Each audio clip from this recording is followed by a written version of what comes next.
Alors, on recommence.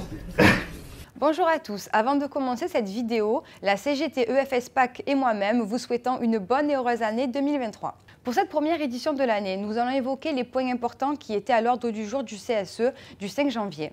Mais avant ça, nous allons parler de la réforme des retraites, des mobilisations contre ce projet, puisque c'est l'activité chaude du moment et que nous sommes tous concernés. La CGT dénonce fortement la réforme des retraites que veut imposer le gouvernement.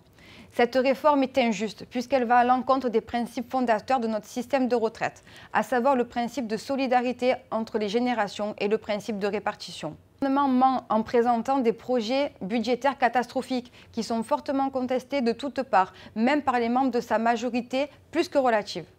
De plus, allonger l'âge légal de départ à la retraite à 64 ans et 43 annuités est catastrophique.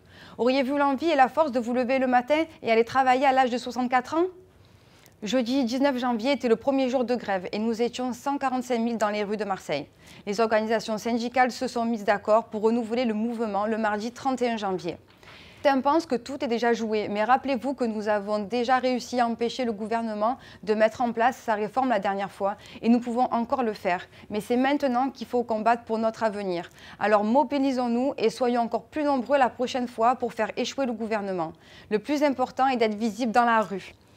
Passons maintenant aux points abordés en CSE. Les premiers points ont porté sur la présentation du plan de développement des compétences 2023 qui présente les différentes formations, budgets et nombre de stagiaires et la présentation du PAPRI-Pacte. Certes, le nom est ridicule, mais les informations qu'il contient sont très importantes. Il décrit les mesures préventives prises ou à prendre sur une ou plusieurs années pour se prémunir des risques professionnels et psychosociaux auxquels sont exposés les salariés. Ces risques sont identifiés et consignés dans le document unique. Ces documents sont consultables sur le PAM en page de garde et nous vous invitons à les consulter. La réunion a continué sur une fiche RPS. En effet, une altercation s'est produite entre un médecin et un docteur de la Maison du Don d'Aix. La CSSCT s'est rendue sur le site et la direction devrait nous présenter ses solutions lors du prochain CSE. Pour finir, nous avons eu une information sur les risques de pénurie énergétique. En cas de pénurie, les délestages électriques sont prévus entre 8h et 13h et entre 18h et 20h. La pénurie est établie en fonction d'indicateurs d'Enedis. Pour le moment, aucun délestage n'a été réalisé à l'EFSPAC. Une personne par secteur d'activité est informée de la conduite à tenir en cas de délestage sans pénaliser l'activité. Une nouvelle année commence durant laquelle la CGT EFSPAC sera encore et toujours présente à vos côtés.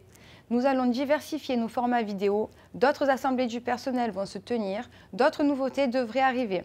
Alors n'oubliez pas, un représentant CGT n'est jamais très loin. Et si vous aviez des velléités à nous aider, que ce soit dans l'activité syndicale ou dans la production de vidéos, n'hésitez pas à nous contacter. Nous accepterons toute l'aide dont nous pourrions disposer. Sur ce, je vous donne rendez-vous le mois prochain et j'espère vous voir nombreux en manif avec nous ce mardi 31 janvier. Et comme disait Bertolt Brecht, celui qui combat peut perdre, mais celui qui ne combat pas a déjà perdu.